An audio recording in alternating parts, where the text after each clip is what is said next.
Welcome to the Eastgate podcast, where we have in-depth conversations about topics that we may not cover on Sunday morning. My name is Nate, and today I'm joined by Rob Woodrum, Janelle Green, Blake Roseman, Annie Jones, and Tyler Jones. In this episode, we reflect on last year and talk about our goals for this coming year.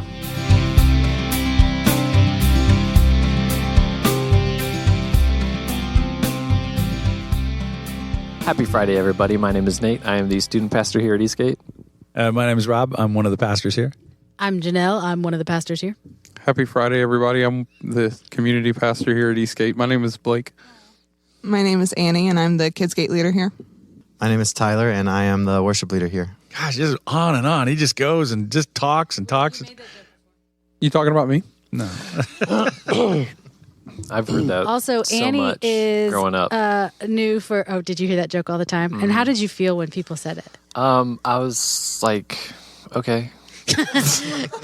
Well, You're funny. One thing I've been saying about you recently is like you could talk less at this point. Like you've gone so far to the other side of the spectrum. A good middle ground would be just right. That it is solely y'all's fault that I talk so much. I thought you were going to say that is so disrespectful.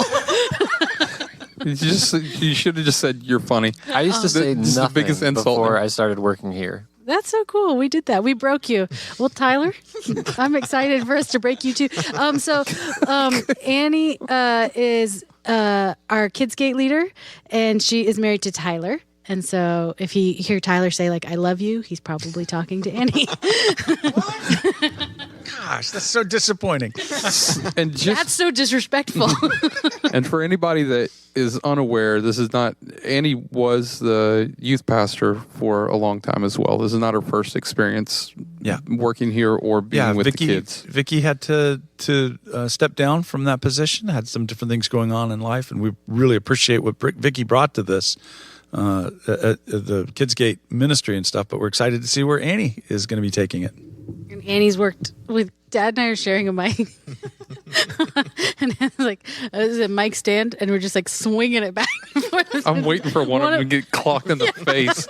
It is getting a little more aggressive each time we push it back and forth. Workers' comp, here we We've never come. had to share a mic. They bought us 2 mics from the beginning when we teach, but that's okay. But Annie's worked with kids forever. She has so much experience as a nanny. She worked at a school before she took maternity leave. She's wonderful with the kids. I'm so excited for what she's going to bring to the ministry. And she's my friend in real life, so it's so fun. And she worked with me for a while, which is an adult child, so she's got some experience. That's why she had to take a break. But yes. Nate, what are we doing here? What's happening? What's this all about? Okay, so this is the first episode of this new year, and Janelle thought it would be a good idea if we... Wow. Throw her kinda- under the bus in case it goes bad. Good call. Yeah, duh. Duh. That we would kind of... we could talk about our goals for the year, and yeah. Well, Can what were I our just- goals last year? What? Well, I was just wanting to talk about how awesome I did last year. Can we just make that an hour-long podcast? I could go on and on about myself for a lot. You just want to leave now. That's okay. Well, 2025 was a fun year, wasn't it? It was there. It wasn't 2020. I guess I was thinking just in terms of the community, I thought it could be fun to look at what we did in 2025 and then just talk about some of our vision for 2026. So in 2025, we did our first ever VBS, which we've never done before. And that was a huge success. We had how many kids? Like 35 kids? Maybe? Yeah. Something like that. We had to cut it off, so we probably could have had more, but we closed it because we've never done VBS before and we didn't know what we were doing.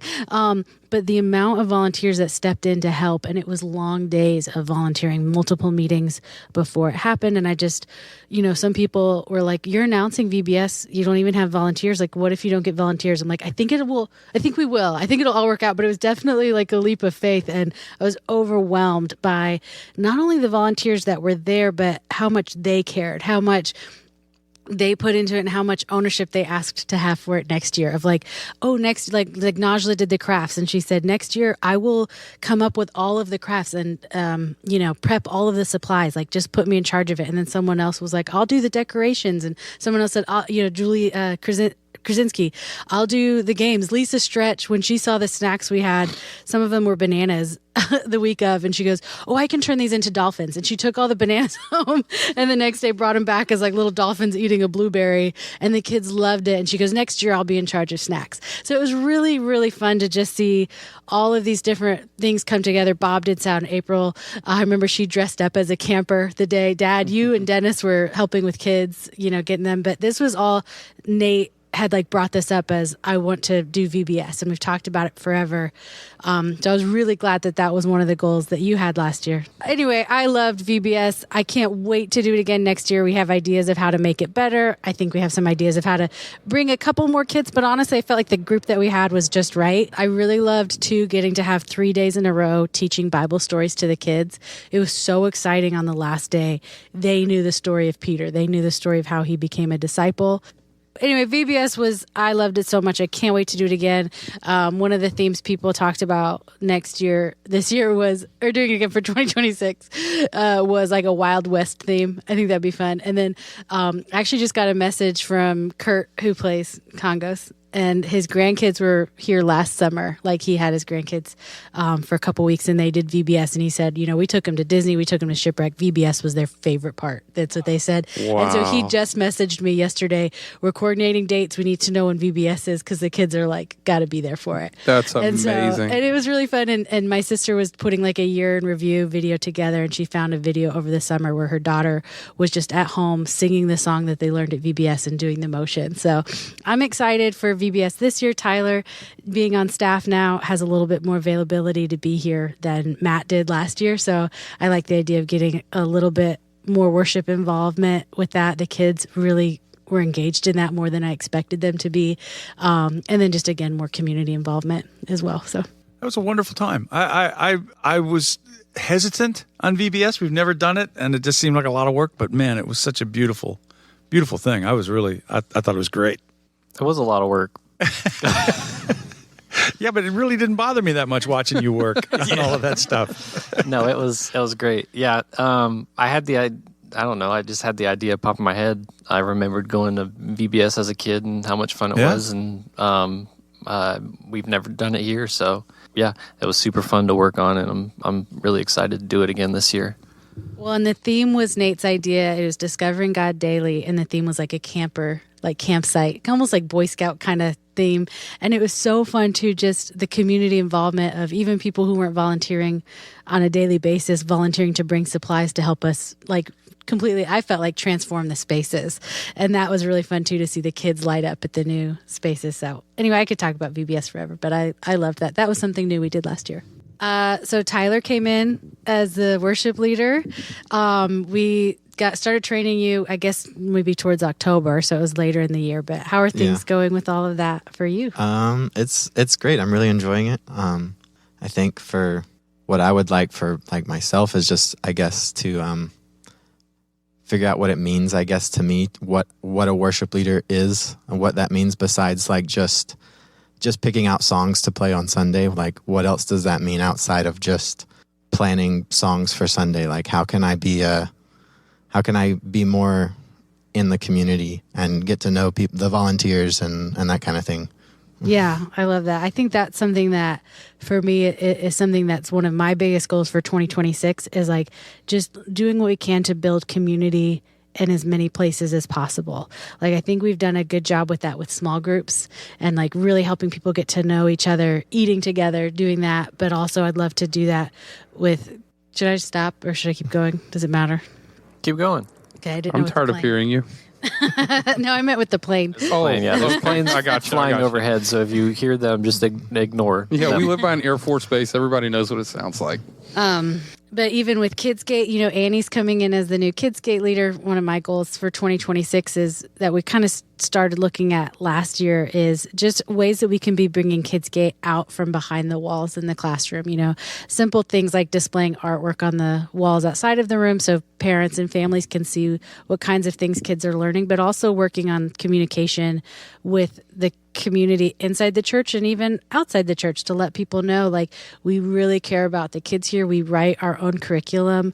We curate curriculum that teaches God's love, God's grace. I ask kindergartners does God love you? And they're like, yeah. And I'm like, but what if you make a mistake? Does God still love you? And they're like almost offended that I would ask such a silly question. And they're like, of course. And like, and I love just that they know that that's such a non-brainer, like I don't know. That's such a no-brainer to them, but that we have discussion every single week that, I've been in older kids classes where we're doing verses like, hey, it says God's going to take care of you. Jesus says we don't have to worry. What do you think about that? And I've had kids say, I struggle to believe that because our family lost our home and this and this and this happened. And I was just so thankful that they felt comfortable to share. And that's the environment that we want, that you can bring that honesty at any age, wherever you're at. And we can do that. So I'm excited to share more about that. And maybe even to try to highlight some of the volunteers. I was thinking about Julia Gazignaire and Rhonda Hoyam. I was up in the middle of the night and I was thinking about how these two women have taught the 3rd through 5th grade class for, at least 5 years. It's been these two. And we never need subs for that room because even on Sunday, Rhonda was sick last minute. Julie's like, no problem, I got it. And so they switched their schedules and worked it out. And, my daughter's 13. Those are the only teachers she knew. And she graduated from there a couple of years ago.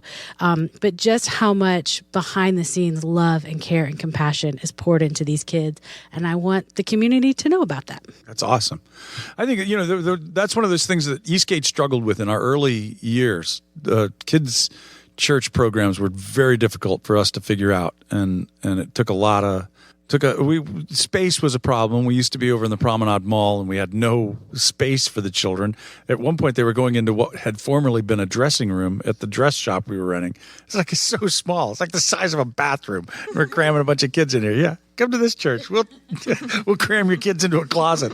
Tell them about Jesus. But so it's been really wonderful to see how this has evolved and turned into such a vibrant, thriving, and positive ministry. I love it. I love seeing it. Whenever I first came here, did we have childcare for 2 and under, or maybe I was trying to get Christian to go in there and he was crying. I can't remember, but either way, we might not have had it. So Gwen and I used to sit on a couch beside the stage, and I just have my kid crawl up onto the stage and mess with rattles and stuff while you were teaching. It was great. I am really excited coming in that there's already a very nicely organized, established setup that we get to just launch new ideas from. Yeah, that is nice. Another thing that happened this last year is that Eastgate North started. Oh, that's right. Julie and Trond Gendum, living up in Mariana region. They actually are in Fountain, aren't they? Or it doesn't really matter, I suppose. I think it is.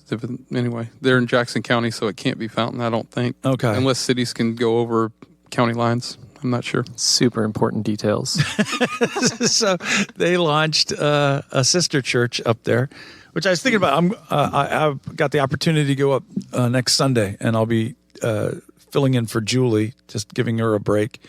And I was thinking about what an amazing thing this is. How we actually have a sister church, and it's.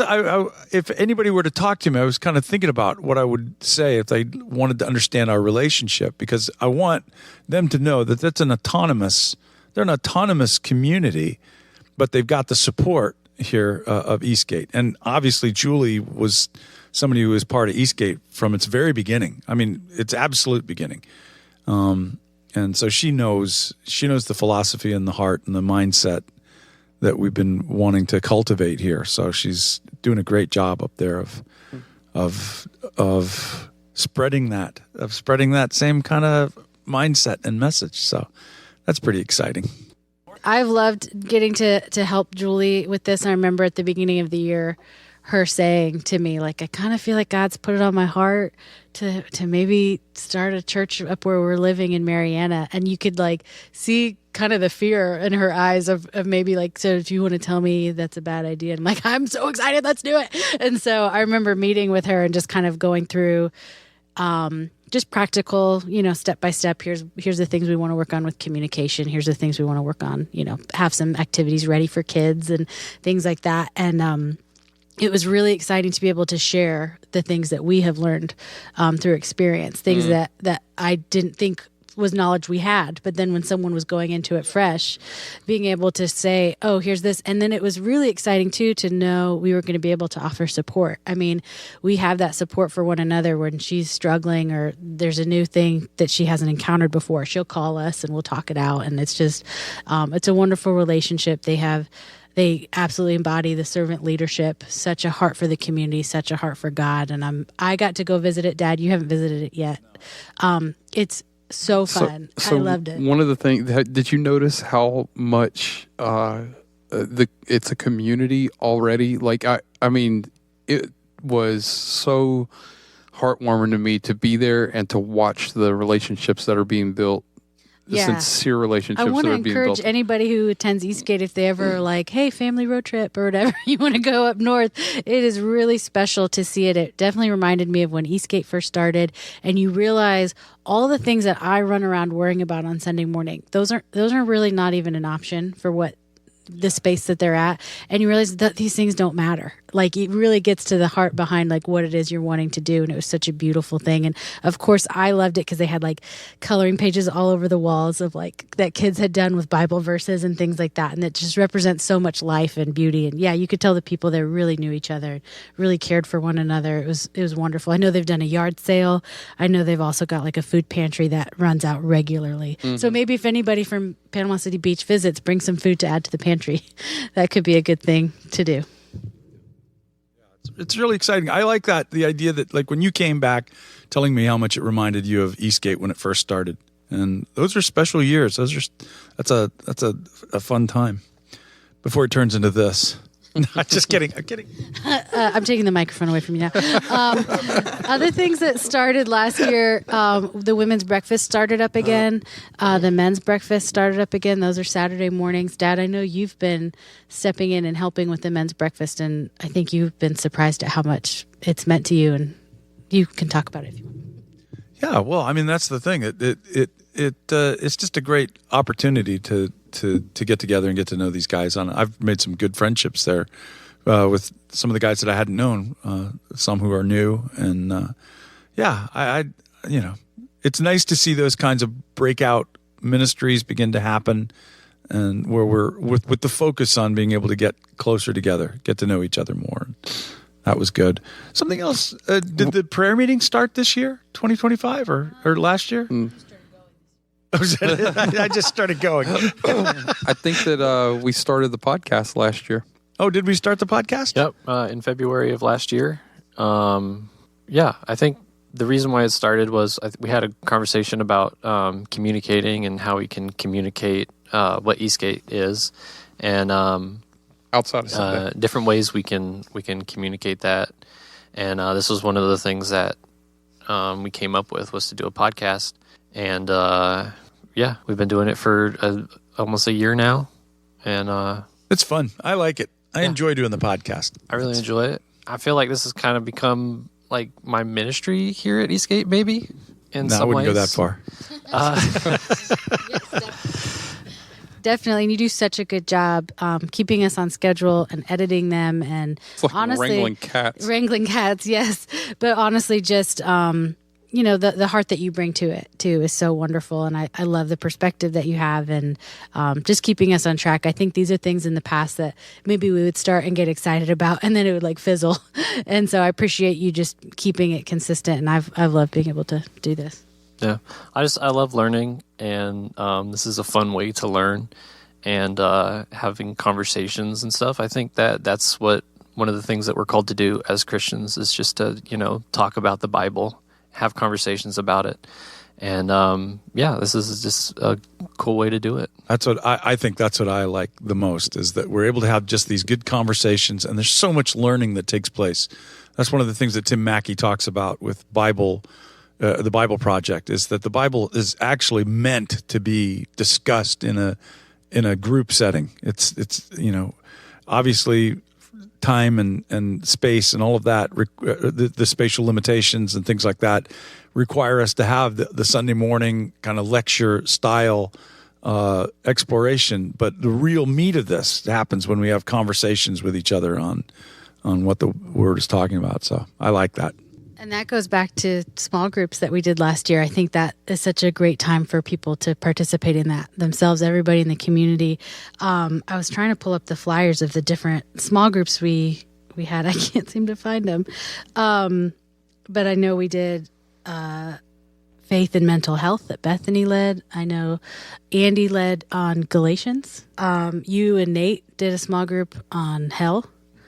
April Hess did one on the prodigal son. Julie Gazignere did Redemption. Yeah, I was in it and I loved it. I was like, what's the word?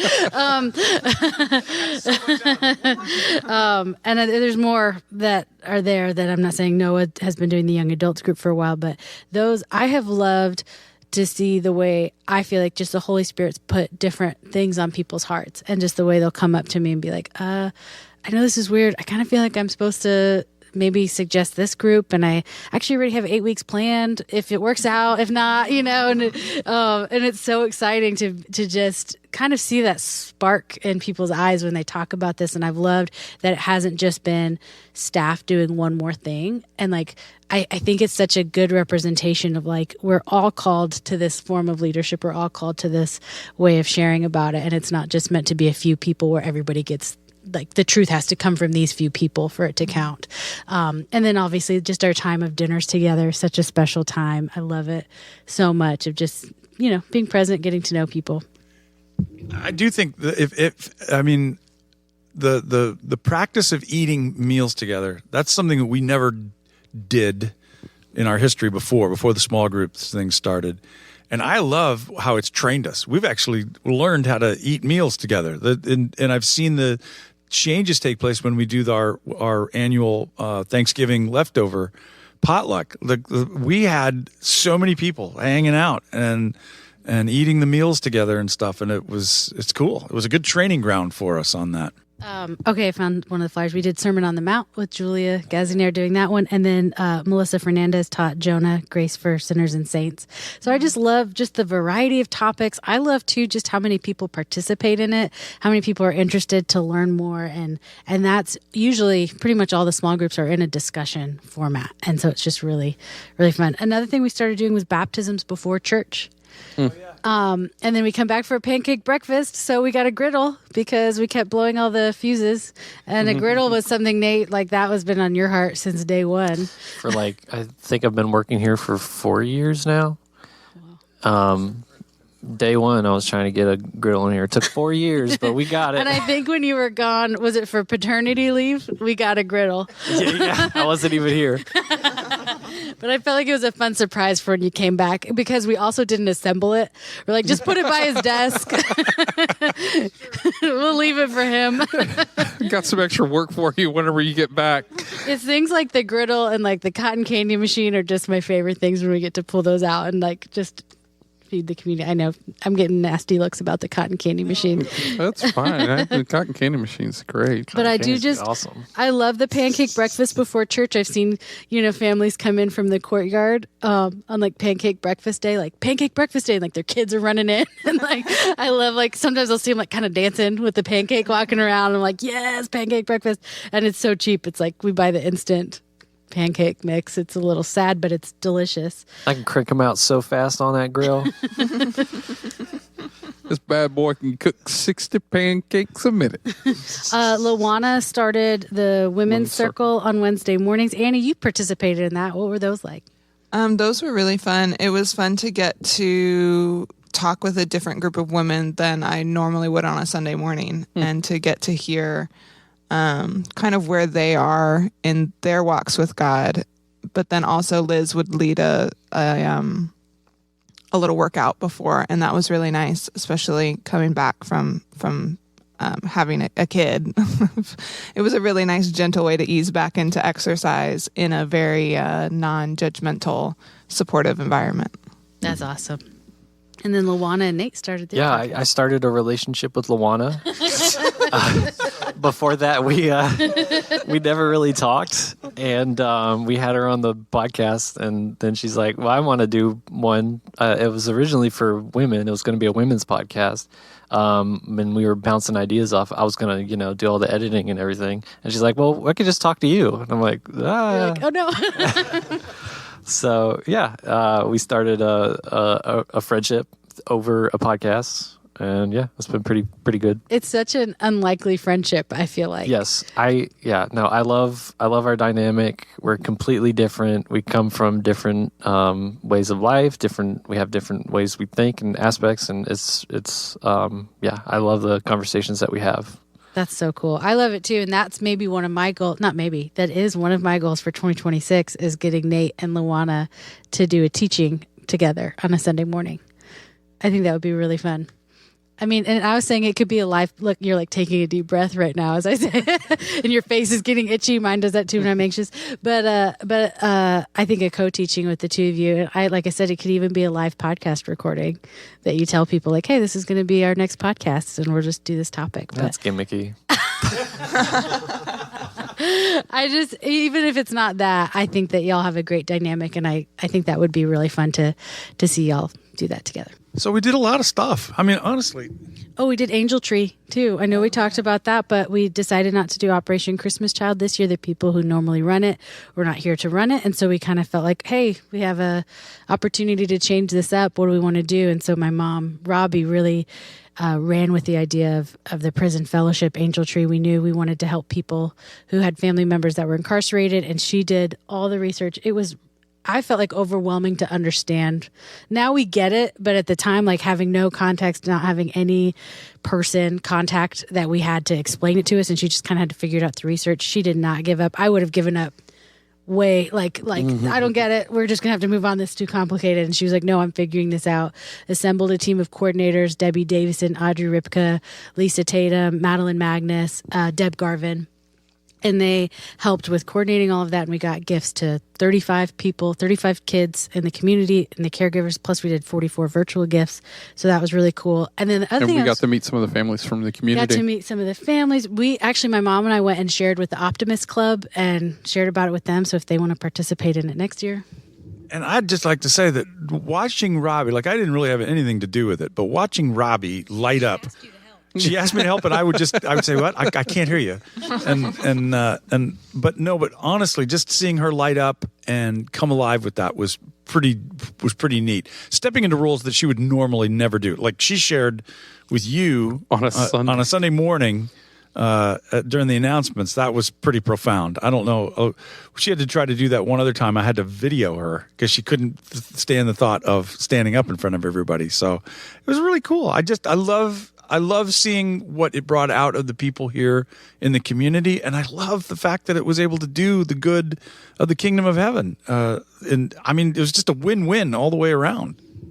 And I know one of the goals for 2026 is looking for ways that we can be supporting family members for the people who are incarcerated, and also the family members that are not incarcerated, ways that the community can be there for them. So we're still figuring that out, but that's one of our goals. Yeah, and honestly, Lisa Tatum was able to actually do a follow-up with one of the families that we'd gotten gifts for, and already a profound, like the lady initially greeted her with great suspicion when the presents first were coming. This time, as soon as she saw her, she's in a different environment. She gave her a big hug. I mean, it was just this whole sense of something had been established there to where, now the light of the kingdom begins to shine into that situation. So it's really beautiful. And it's a good opportunity too. I had a teenager when I was talking to them about Angel Tree, and I was excited for Eastgate to be a part of it.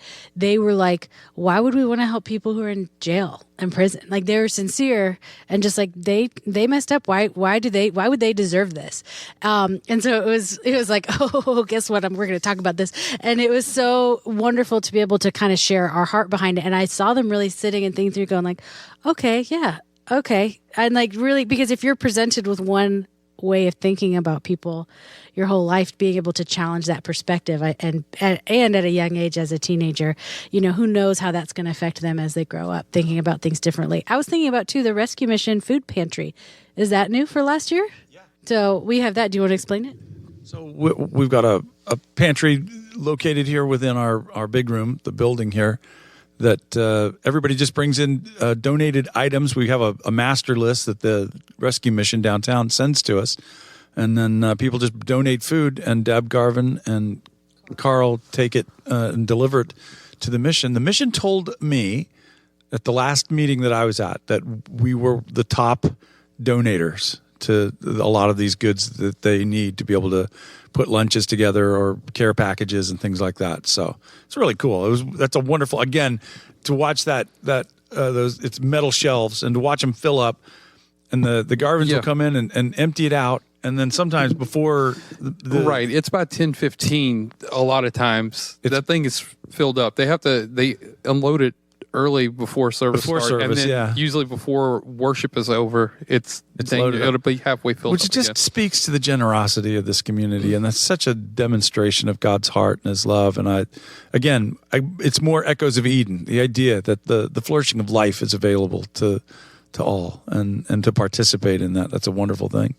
So I think those are things that we want to look forward to in the coming year. I mean, those are some of the things we want to be able to expand on, the ways in which we're able to give and care for people. And it's not always going to be able to come down to financial gifts. We've been able to do that in the past. It's not always there or available for us to do, but there are still ways in which we can continue to be generous and show God's love in practical ways to the larger community. I know we're looking at ways to expand that.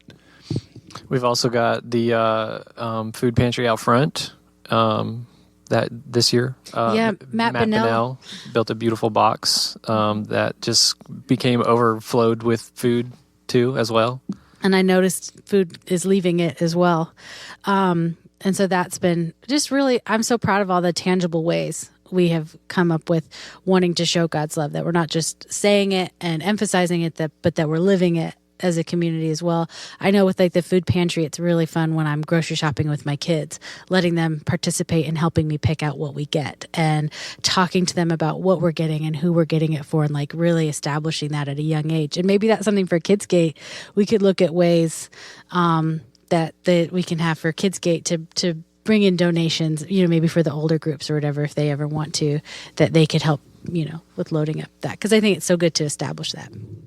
So we're talking about goals. Those are things that we've accomplished in this last year. If we look in terms of the next year in 2026, some of the things that we're hoping to see established. I know for myself as a teacher here, one of the things that hit me several years ago was that we just really, really need to know the story of Jesus, like know it really well, which at the time I was like, I'm just going to keep coming back and teaching the gospel over and over again, which we're probably still going to continue to do because we've gone through the gospels multiple times through here. And I just don't think we've plumbed the depths of it at all. In fact, I would say we've scratched the surface on the whole thing. And honestly, I mean, if there's anything that not just Eastgate, but the church community as a whole, we just need to get reacquainted with Jesus and understand what it is that he represented, what his heart was, what the goals are for the church, what the kingdom goals are. And there's a big divergence that's happened on the larger scale of Christianity here, especially in our nation, that I believe has lost sight of who Jesus is and what his goals are. And that's my goal for 2026. I just want to see us recognize that we go through and we teach about what Jesus did and what Jesus said and taught and how he carried himself and who he reached out to. And we've got to know that that's not just the stuff that we're learning about. That's not just things that we fill up information about, but those are meant to be the guidelines for how it is that we carry ourselves in this world. And I just am passionate about that we return to our first love as the church and follow suit with what it is that Christ has called us to.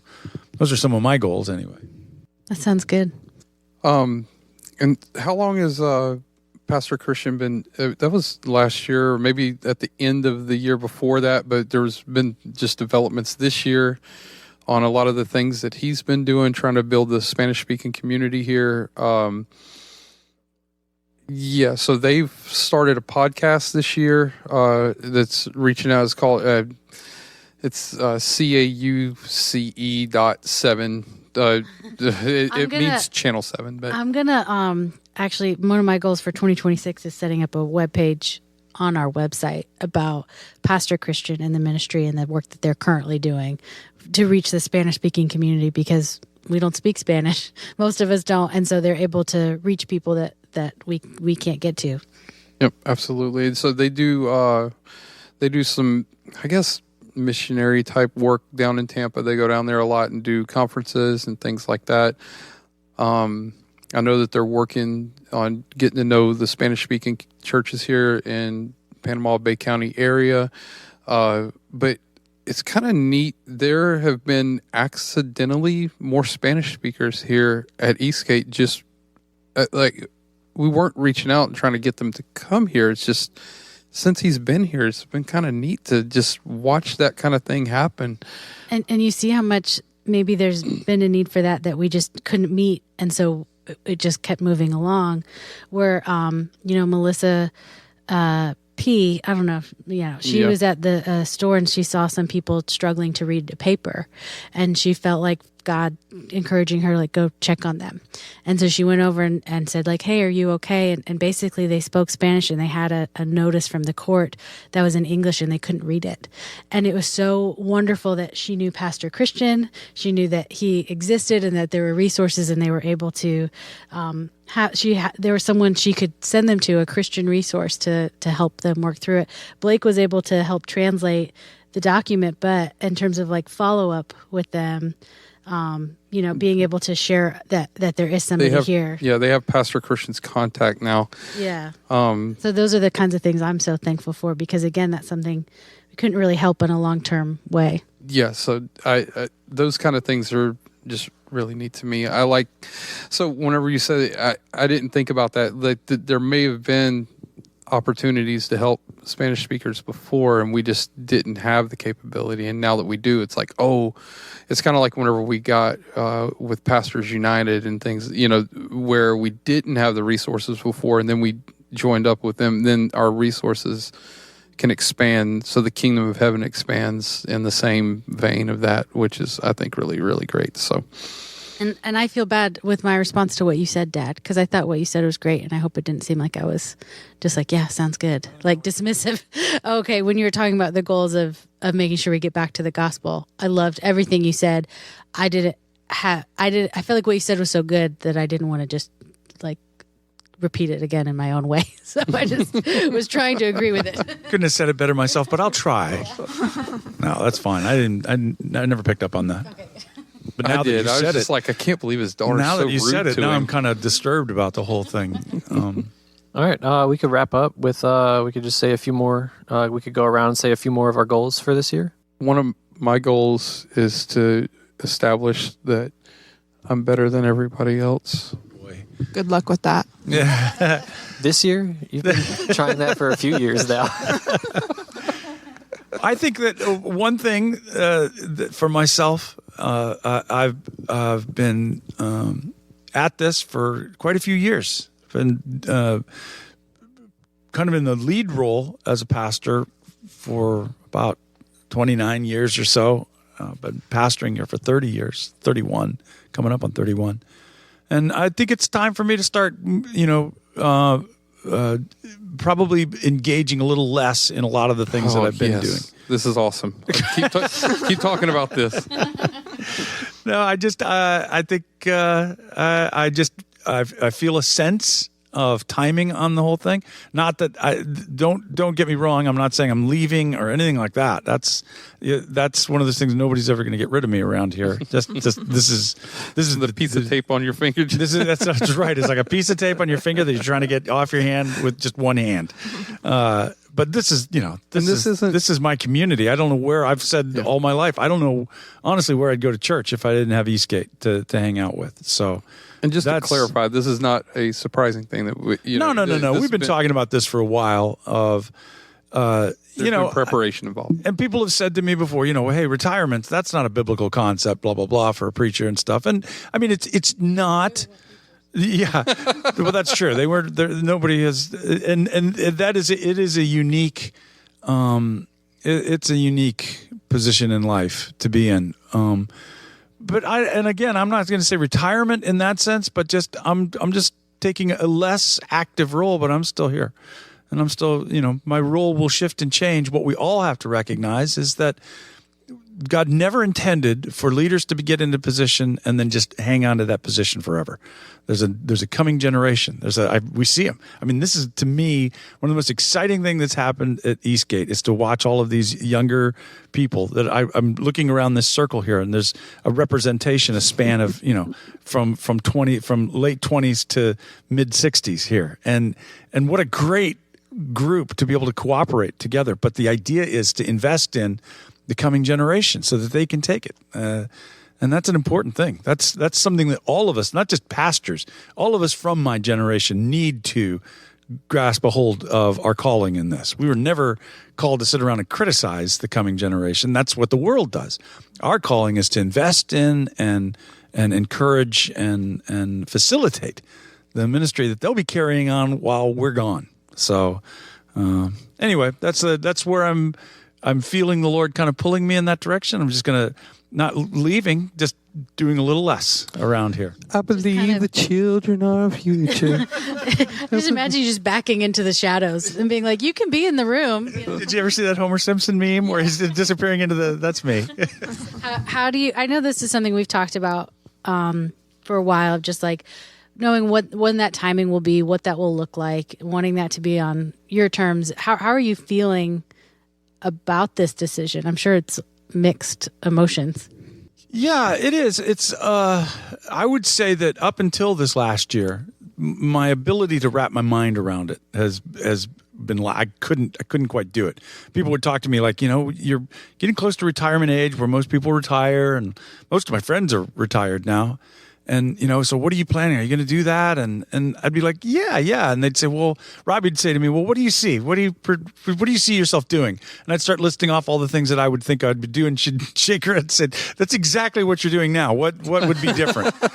And I was like, yeah, I don't know. I can't quite see it. I can't figure it out. I would say this last year, and honestly, look, we can make it sound all noble and esoteric, of, there's no retiring, you're called for life, blah, blah, blah. That's true. But man, a person has limited amounts of energy, and I can feel that energy draining. Not my passion. Don't get me wrong. I got passion galore for God's word and for what he's doing here at Eastgate. And I'm still bringing that passion to this, but I just don't have the strength I had. Can we do a test though, where like we check your energy level with Blake in the room and Blake not in the room, and see if that has any effect on it? No, I think that's something where I'm glad that you're not leaving all the way. I would be scared because I'm like, you're the grown up, and when people ask us questions we don't understand, I feel I'm still like a kid. Like, let me go get my dad. But see, and that's the role. I think that's the right role for someone my age to be taking. And if we look at it historically, you look at the church fathers, that's the role they stepped into, so that the younger generation comes and begins to take over. Not take over, you know what I'm saying? To take the reins, to begin following the Lord's leading without me directing it or guiding it. I just didn't know that people have said like a pastor shouldn't retire. You've not heard that? Well, most people ask me to retire. So that's just me. I keep suggesting it, but no, that's a common thing. And honestly, so and I'm going to get real here, but I've seen that become the problem.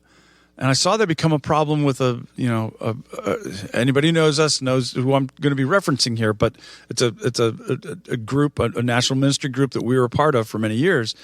That was the problem. The leader of it did not recognize his shelf life, and he held on to the position of kind of being the main person over the whole thing, to the point where finally, when it ended in a split. When he died, there was a vacuum of leadership, and everything got divisive and problematic, and we don't want that.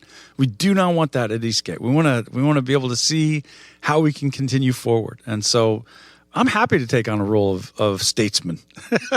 I am definitely going to be divisive. It's going to be great. I was talking We're about... going to burn this thing to the ground. That's your goal for 2026? So Dad's talking about doing this starting 2027, just to clarify. I was talking to Mom. We did our check-ins, just recently. I was talking to my mom about kind of what we were going to be doing, and Rob moving kind of away from that, role or whatever, and she was like, "Oh, I just thought he'd do that until he was in a wheelchair," and I was like, "It's not 6 months from now; it's going to be longer than that." But there is the assumption that preachers just preach until they die. I know that one guy actually did, right? Some guy died out on the pulpit or something like that. So I'm sure that's happened more than once. We know that Paul talked so long that he killed somebody else because Eutychus fell out of the window. You know how you can remember his name, Eutychus? Eutychus too, if you'd have had to listen to that long of a sermon. So, in Paul's defense, he did get the guy back alive. He did. He fixed the problem, but and then continue preaching. Yeah, that's right. So there you go. Be grateful that you don't have Paul here. And I'm not saying that I'm not going to teach anymore either. I'll still be part of the teaching team and everything like that. There's but there's way more that goes on here than just teaching and stuff. And so that's, those are the things that I'm going to be stepping away from. You'll still, be subjected to listening to me at different times. But, and that's what I was talking to my mom about too. Like, you haven't lost your passion for teaching the word. The teaching part, I was trying to talk to my brother about this too. Like, being a pastor is not teaching. That's not, that's the fun part, I guess you'd say, almost. Unless you don't want to be on stage. Funerals are pretty fun. I think that something like Luana has been around in the office more because she's been doing the podcast with Nate and doing Women's Circle. And she talked to me a couple weeks ago, just kind of seeing more of our day-to-day work and things that are going on during the week. And the people we're trying to support, and maybe even some emergencies where we're trying to reach out and care for people who are in difficult situations. Just the variety of needs and things that just happen during the week that people just don't understand that comes with the job. And she was reaching out like, I had no idea. And she was like, and I felt like I'm pretty involved, like I'm on the board, but I really had no idea all that goes into it, and also all that like you're carrying during the week in addition to the teaching. And just, it's not just preparing for a church service. On Sunday morning, it's so much more than that. Those are the things that you hear all the time. Like, you're a pastor. You work one day a week. What's your big deal? Like, so, yeah. All right. Well, I hate to end this, and we can talk more about you retiring another time, but we're running out of time. So, quick rapid fire. Janelle, what are some of your goals for 2026? Building community. Like fostering those connections one-on-one with people, and also just building on the communication that we have with the community here, and also just the community in Bay County, letting people know that we exist. Blake? A giant bounce house in the middle of the main room. With a cotton candy machine. In the middle of it. I don't know. I don't really, it's going to just sound like I'm repeating Janelle, but just to build community, and that means to whatever capacity that I have opportunity to talk to somebody, I want them to be my friend. I want to be a better friend to my friends. Blake's goals for 2026 is to make a friend. We're rooting for you, buddy. Annie, what are your happening in this room? What are your goals, Annie? To lead Kidsgate. Tyler? We'll do it well. So one of the things Matt used to do was to have lunch with the other worship leaders, and I would like to continue that tradition, I guess. And we would just have lunch and talk about our goals and anything that we were concerned with or anything like that. And I like doing that. I want to bring that back. Right on. Cool. Definitely. What are your goals, Nate? Building community and relationships and stuff. I think about this moment that I had all the time where I was sitting in church before it started, and I think I was alone in the sanctuary, and I was praying to God. I'm just like, why does nobody come up and talk to me and say hey? And God's like, it goes both ways. You have to talk to people too. So I want to talk to people and get better at talking to people and building relationships and community. He who would have friends must prove himself friendly. That's good. All right, that's it. Thanks, y'all. Thank you. If you, the listener, have any questions, or if there's something you want to learn more about, you can send us an email at egcfpodcast@gmail.com. Thank you so much for listening.